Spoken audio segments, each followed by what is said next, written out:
Hello there and welcome everyone to this great screening and today 9 in the life of the Stockholm Film Festival this year. I hope you're having a great time, seeing a lot of films. And my name is Dencik, I'm the festival director and I'm so happy that we could do these very, very special screenings of the new Bond film, No Time to Die, in cooperation with SF Studios. Before I introduce the director of this film and the Swedish actor in the film, here on stage, together with the moderator Jakob Ossell, I must tell you how incredibly proud we are to have Cary Fukunaga here in Stockholm again. Yeah.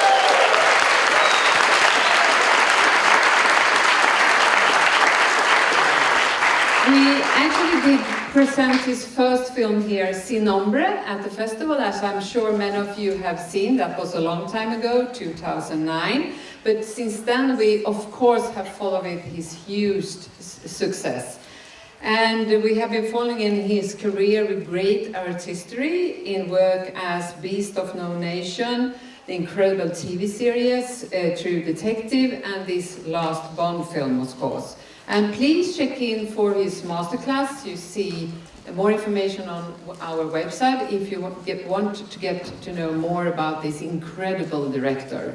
Also, we are very proud to present a very popular Swedish-Danish actor here, David Dencik, with his brilliant work he did in Gentleman, The Girl with the Dragon Tattoo, Laserman, and Quick, where he actually received Guldbaggen, a Swedish Oscar.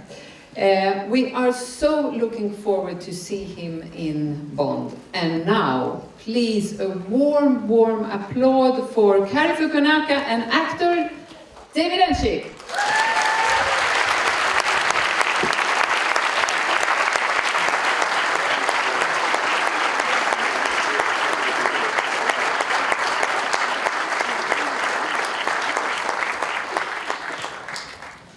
Thank you both so much for joining the festival. What was your relation to the James Bond films before stepping into this production? You know, I watched the movies as a kid, and A View to a Kill was the first Bond movie I ever saw in the cinema, and that was still Roger Moore. I think it was his last film, actually.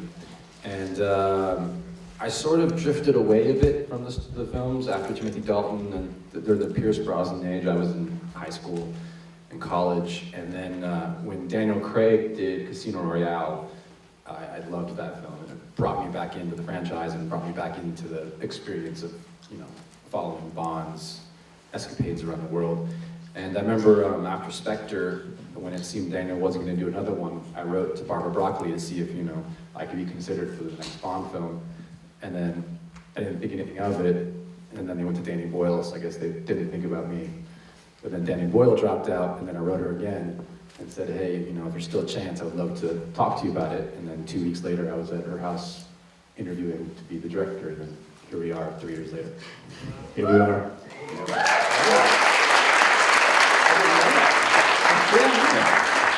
Lesson there is try twice. Yeah. You know, sometimes you fail the first time.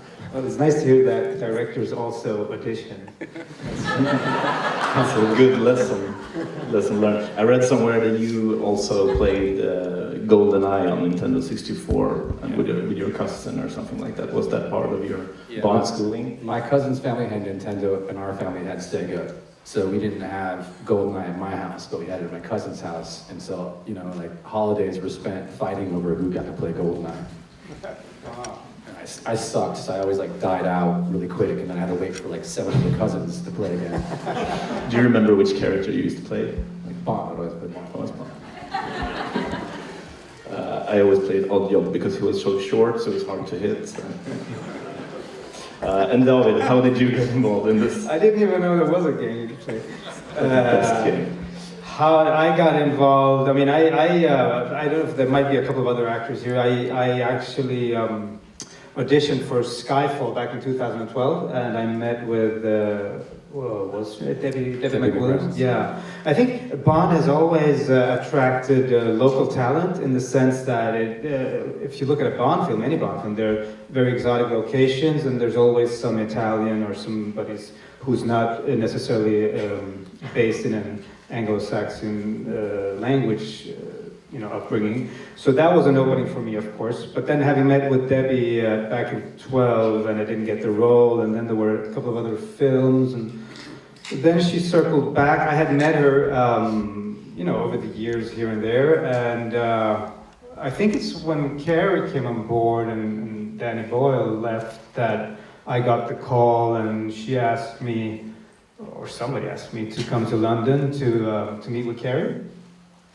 And I can spend hours telling this story, man. But but at the end of the day, I flew back and forth a couple of times. I did an audition, but then suddenly I did audition. But then on the way back, I got the call, and they asked me, would you like to start the negotiation? Then you showed up and did a weird accent in addition to that. Well, the reason I did a weird accent is so Debbie calls me up, and I think I'm in the mix, and then they call me up and said, no. Rami Malek it didn't say no, they said Rami Malek is going to play the villain. And then I said, oh. And so I thought that was it, just like any old story. But then she said, no, but there might be another role for you, and could you just prepare that, a scene from Skyfall actually, with a Cuban accent. And I thought to myself, I can do a Cuban accent. I think many other actors would be better. David came and did basically Javier. Yeah, I know. I think I tried to do a Scarface take on an accent, but then Cary had no idea I had prepared this. So you said to Debbie, "Why did you do a Cuban accent? The guy's Russian." And then you even said, "Listen, David, no, we've seen your work. You don't have to act." But then I said, listen, if we're going to do this, you're going to have to call action at some point, and I'm going to have to do some acting. So why don't we just do it right now? And I said, let me just... Because prior to that, we just talked. Yeah. You didn't audition. You wasn't doing a scene, we're just talking. Which happens a lot. You don't always ask experienced actors to do a scene. Sometimes you just have a conversation. Yeah. So we've had a couple of those conversations, and then I said, no, well, let me just, I'm on the plane back to Heathrow in a minute now. Let me just do this stupid Cuban accent from a movie that's already been made in a dialect that's not relevant. And then he said, oh, let me go get Barbara and Michael, who were just across the hall. So I put myself in a position where I then had to perform this monologue in front of the A-team of the Bond franchise. And I felt very stupid. But on the way back in the car... So you prepared it for tonight. You're going to do it for them tonight, right? Well, it was... that was just mean, man. Gotta end with that. Something about rats, and you figure out the rest. I don't remember the lines. I would have done it had I known the lines, but it blew my mind. So tell us about your character, the one you ended up playing in this film. Well, it was what do you call it? Work in progress. So together with the Cary and together with the writing team, there were some elements in the writing that then later was chucked. I mean, remember we talked about Rick Moranis from Ghostbusters? Like, are you the gatekeeper? Are you the keymaster? I don't know. You might even. There was the guy from the subway too. The guy from the subway. So Cary sent me these TikTok clips of weird Russians for inspiration, I suppose, which just threw the character out of the ballpark completely. But it was good fun, and I think we made it up as we went along. He's very much. I mean, without exposing too much, the guy gets kidnapped early on, like in his first scene, pretty much. And so then he's behaving under the circumstances of being kidnapped, which is, in my interpretation, is a very stressful thing. Some people might find it less stressful. I found it stressful. So there was that, a lot of good circumstances, a lot of shooting going on. Also, we didn't shoot in order. So, for example, his first scene was kind of the middle of the movie. Yeah, wasn't it? Yeah, it was you running. Me running, yeah. Yeah, running like a crab. And that was when Daniel injured his foot. His ankle, yeah. And then the very last scene we shot in the entire film after 7 million months of shooting was you and and Daniel running. Again, yeah, like the minute, the second before he. Yeah, the very broke last his scene foot. that we shot in the entire production. Yeah. And Daniel's last scene as James Bond was you and him running. Exactly. That was movie history right there. Because I was there. It was his last scene. Get it, man. Cary, you are part Swedish, if I'm not wrong, and there's another Swedish connection to this film. I'm thinking of DP Linus Sandgren. What was it with Linus' previous films that made you pick him, and what was your ideas for the visual style of this film? I first learned about Linus through Emma Stone. I just did a series called Maniac, and she said, you need to meet Linus, he's amazing. She'd done 2 or 3 films with him, and she was like, he's gonna teach me how to become a cinematographer. And I'm like, well, he must be really patient, I should meet this guy. We FaceTimed, and did they turn this up too loud now? I feel like I have this tone. Okay. In the fall when I was crewing up, is when Damien Chazelle's film First Man came out, which is about Neil Armstrong going to the moon. And they did a lot of mixed format, 16mm, 35mm, and this, they did some IMAX in the end, but they also had this really special 65mm footage that NASA had, which was a unique format. And there was just an amazing mixture of archival plus stuff that Linus had shot, and it just all, in my mind, went together really well. And I think it was one of the best crafted films of the year, that year. And so, in trying to come up with a way to film this one, I knew I wanted to work with a real, cinema craftsman and bring some vision and continuity and art to the series, at least from my part. And Linus was an amazing partner in this thing, such a sweet and earnest and super talented guy. And the way we worked is we talk about sequences, and then he would put together kind of a lookbook. The lookbook would contain color references or contrast references or just mood in general. It's almost like a fashion shoot or something when you put together these mood boards. And they were really inspirational, I think, even for certain sequences, like figuring out how we would color it and craft it. For example, there was a sequence with this guy after the Cuba section where you'll see this boat, and the way we did the boat was very much referenced by sort of like a bunch of different artistic, it was an art piece basically that we used as an inspiration in terms of the color balance. It's unique. What else? We also, I think we were, the last Bond film had been shot, let's see, Skyfall was Deacon's, and that was shot digitally. But then Spectre was shot on film again, and wanted to make sure we shot on film and shot on 35. So to sort of, as a sort of like a bargaining point with the studio, we said, we'd like to shoot IMAX, and therefore 35 would seem like a really decent compromise.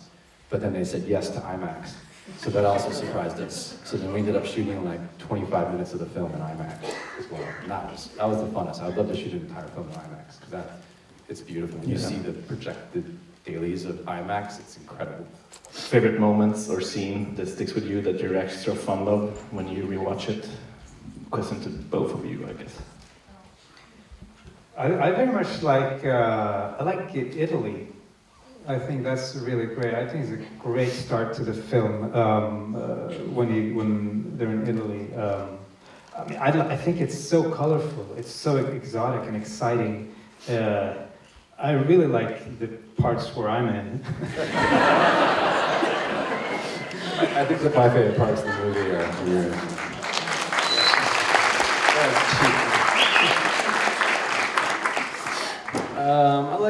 I think the movie starts and ends well. So I like, kind of. There's a lot of parts I like throughout, and then there's other parts when you make something, you want to do it differently after the fact. But it's always like that. So I don't know. If you wanna, sorry. No, go ahead.